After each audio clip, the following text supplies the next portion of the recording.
What is that behind Matt Rife locked inside the case with the Annabelle doll? I zoomed in better so you could see I outlined the figure, and then here it is with the exposure increase. Matt Rife is one of the owners of the Conjuring house as of this week. Yes, the real one that inspired the film. This is the place that houses the real Annabelle doll. And if you know anything about this doll, it is not that she is haunted, it's that a demon has latched onto her. Think about it like a puppeteer.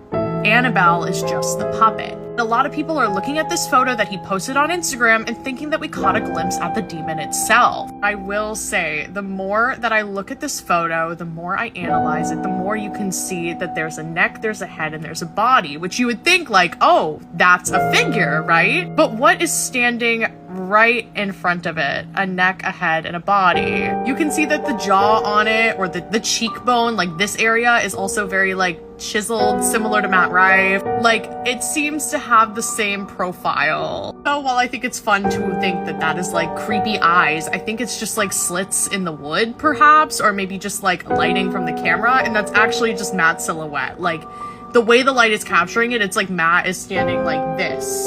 I'm not convinced, but I know a lot of you are. Let me know what you believe. And follow for more. And if you want to hear me talk for longer, I have a YouTube channel. It's my name. So as you can see, people are still dissecting that photo that Matt Rife posted with the Annabelle doll. And look, I would be lying if I said that I haven't taken a close look at the photo myself, because I definitely have, but I'm not really sold on there being a demon or a ghost in the photo. I've looked at the picture very closely and I see what people are talking about.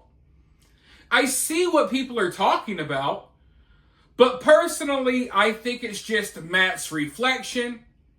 I think there may be some glare on Annabelle's case coming from one of the various lights in the room with Annabelle, because there's a lot of different lighting in that room where they keep all of the haunted objects. But hey, look, I'm not sure. That's just my opinion. But much like with everything else in life these days, much like everything else that we're dealing with in this case, people have a hard time finding any middle ground. Okay? The reactions I'm seeing to this photo and the possibilities of there being a ghost or a demon in this photo are either on one side of the extreme or the other. On one hand, I got people messaging me saying, how can you not see it? Obviously, Matt's life is in danger. He's going to die any day now. You can see the demon right behind him. Just take your phone and turn it sideways and then do a loop-de-loop and then look at it upside down. Then you see it. And I'm like, guys, I don't really see it. I don't know. And then on the other hand, I have people messaging me, why are you talking about this? This is obviously fake. How could you ever believe in this stuff? And I don't know why people can't understand this concept. People can't wrap their mind around this concept. But just because I talk about something, or just because I present these videos to you all, does not mean that I believe in all of this stuff, or I buy into all of this stuff. Hell, half the time I mention multiple times in my video that, hey, this is what people are saying, but I don't necessarily believe it. Just because I present information to you all, just because I show you conversations that are being had, just because I bring you certain news stories, doesn't mean I fully believe in all of this stuff. A lot of my videos are me debunking stuff that's said in the news, debunking stuff that you see people say on TikTok.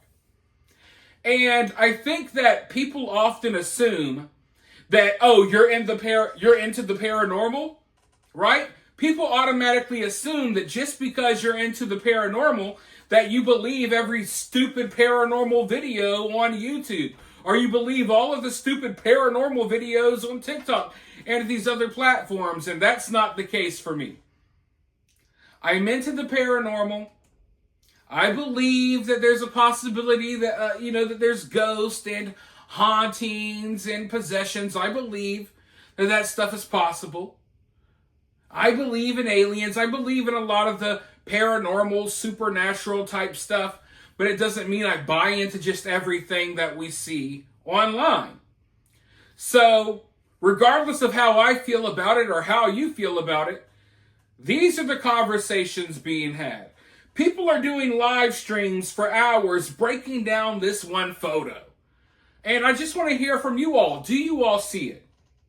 Do you all see what these people see in this picture? Now, as I said, there's a lot of conversations being had about this doll right now. Annabelle, somehow, some way, is more popular than ever, which I would argue is not a good thing, but you guys know how I feel about that already. But anyways, I came across this one video online. And I want you guys to see it because I think this guy describes how a lot of us feel. And he puts it in a way that I haven't put it. Because I like to lean into comedy and jokes, and I like to get jokey in my videos and stuff. But when it comes to the Annabelle doll stuff, I'm attempting to kind of keep a lot of the comedy out of the videos. I'm attempting not to crack as many jokes because I don't think anyone else is taking Annabelle seriously enough. And I don't want to be part of mocking this demonic doll because obviously everyone is feeding her more powerful and who knows what's going to happen next. So I don't want to be a target.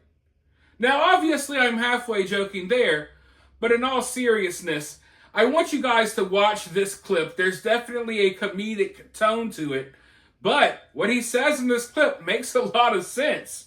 Let's go ahead and roll the footage really quickly, and then I'll be right back with more thoughts. Question of the day, is comedian Matt Rife gonna die? Not that I ever wish ill upon the man, I'm just saying, logically speaking, there's a greater chance than not that Matt Rife goes on to die. Why, you ask? Because him and his buddy have officially purchased Ed and Lorraine Warren's entire house, occult museum, and all of the haunted dolls from the Annabelle movie. I have just bought the Ed and Lorraine Warren's home and occult museum with my very good friend Elton Castay. If you guys have ever seen any of the Conjuring films, the Annabelle films, or even Amityville Horror, this is the home that inspired all of those stories. This might be the most important and prominent piece of paranormal history in the world. Ed and Lorraine Warren are who took demonology and ghost hunting and paranormal investigation and made it mainstream. Now, I know a lot of you guys don't know what any of this means whatsoever, but if you follow ghost stuff, this is about as big as it gets. Now, me personally, I'm somewhere in between on the paranormal, right? There are certain things that happen in this world that make you scratch your head. Things that make you go, I can't really explain that.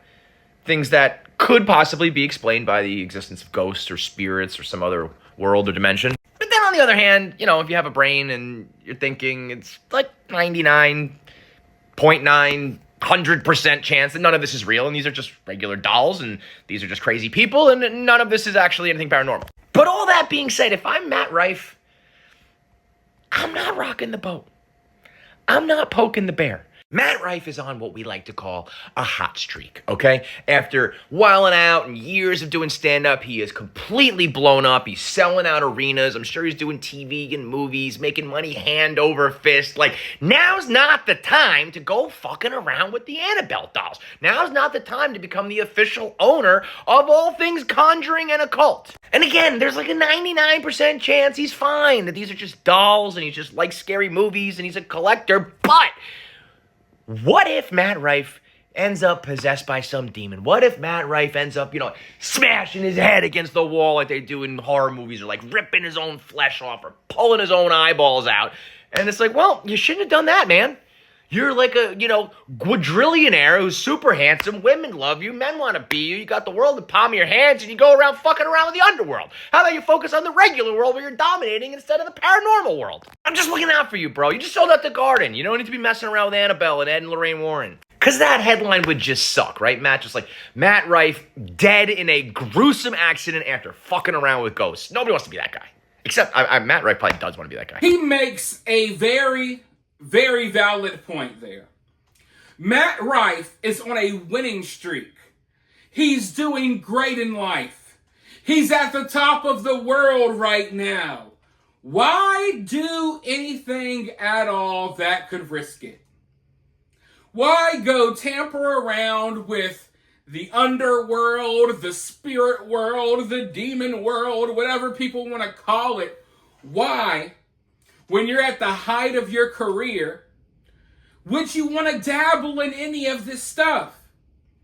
And I think that's a question that a lot of people have. And I think that's why some people in the paranormal, supernatural community, they think that Matt Rife is somehow being pulled towards this doll. Some people are going so far as to say that the Annabelle doll chose Matt Rife. Not that Matt Rife decided, hey, I'm going to buy Ed and Lorraine Warren's home. No, they're saying that somehow, some way, the doll chose Matt Rife.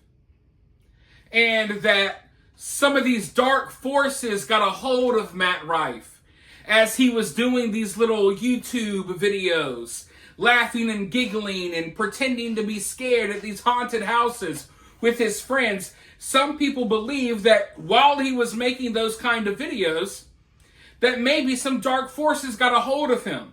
And that's why he's so drawn towards the paranormal now. That's why he felt the need to buy all of these haunted artifacts and yada, yada, yada. That's what a lot of people are saying. Because those people don't understand, why would someone who is rich and successful really be dabbling in all of this stuff? It's not even his main thing. His main thing is comedy. Shouldn't he be out here at the comedy club? Shouldn't he be in the back room cracking jokes with all of our favorite comedians? Why is he worried about this haunted doll? Well, let me tell you something that I have learned from my experience doing this job. One thing that I have learned, and a lot of you've learned this too, it just kind of slipped your mind when looking at the story. One thing I have learned is that when people get rich, when people get a lot of money, one of the main things people like to do is they like to spend money to put themselves in danger. People like to spend money to put their lives on the line. I don't know if this just makes them feel more alive. I don't know what it is. But rich people with a lot of money, they often do stupid things. They often spend their money on stupid things. Now, I'm not saying that buying Ed and Lorraine Warren's home is stupid, because I want their legacy to live on. I want people to still be looking into the paranormal and stuff like that. So I understand the importance behind what Matt Rife is doing somewhat. But at the same time, this is something that you just got so much money to blow. Hell, I'll buy a haunted doll. So that's what this is really about. I'm not sold on Matt Rife being contacted by dark demonic forces that are pulling him towards the doll, even though that's a possibility. Anything is possible. I do believe that anything is possible. But I've seen enough stories involving rich people who get themselves in terrible situations simply because they had too much money to throw around. Think about the Ocean Gate submarine that rich person built. What was his name? Rush Stockton. He took a bunch of things that he shouldn't have used to build his own submarine that he was controlling with a PlayStation remote so he could go to the Titanic. Now, it was a miserable experience every time that he went on this submarine. I mean, sometimes it made it down there. It made it down there to the Titanic a couple of times, but we know how it ended. And everyone was wondering, why would someone who's worth billions of dollars or millions or hundreds of millions of dollars, why would they put themselves in this little tuna can and drop themselves to the bottom of the ocean? It's because people get too much money and they start doing idiotic things. And once again, I'm not trying to say, oh, it's idiotic to buy Ed and Lorraine Warren's museum and their house. I'm not saying that, but it's like, you get enough money, you can buy anything you want. You start doing stuff like, hey, let's buy the haunted doll. Let's do this, let's do that. So I do think there's a more logical explanation here as to why Matt Rife purchased the doll. I don't think that he has to be possessed or being pulled by demonic forces to buy the doll. I think he just has a lot of money. He's maybe somewhat interested in this stuff. Well, we know he's interested in the paranormal, and he decided, hey, I'll throw my money at this. Also, it's an investment. They're doing this because they plan on making money off of the doll, making money off of Ed and Lorraine Warren's museum, and allowing people to stay at their house. I don't necessarily have a problem with that. I respect people's hustles. But if you're someone that's willing to spend your money to go expose yourself to demonic forces for 48 hours over the weekend, if that's your ideal weekend getaway, then go do it. It is what it is. But yeah, that's how I view the situation overall. I am worried about Matt Rife. I'm worried about any and everyone that comes in contact with this doll. I still think it should be taken more seriously. There are other paranormal experts and psychic mediums speaking out, and I'm going to let you guys hear from them in my next video. But for now, I want to hear from you all. What do you all think about this? Do you see a demon in Annabelle's case in Matt Rife's photo? Why do you think Matt Rife ultimately made the decision to not buy the doll, but buy Ed and Lorraine Warren's home and become temporary owner of the doll? You guys weigh in with your opinions down in the comments below. You don't have to fight. You don't have to get angry. We can all have our own opinions here. While you're down there, hit that thumbs up, hit that subscribe, ring that notification bell, and I'll talk to you all very soon in the next one.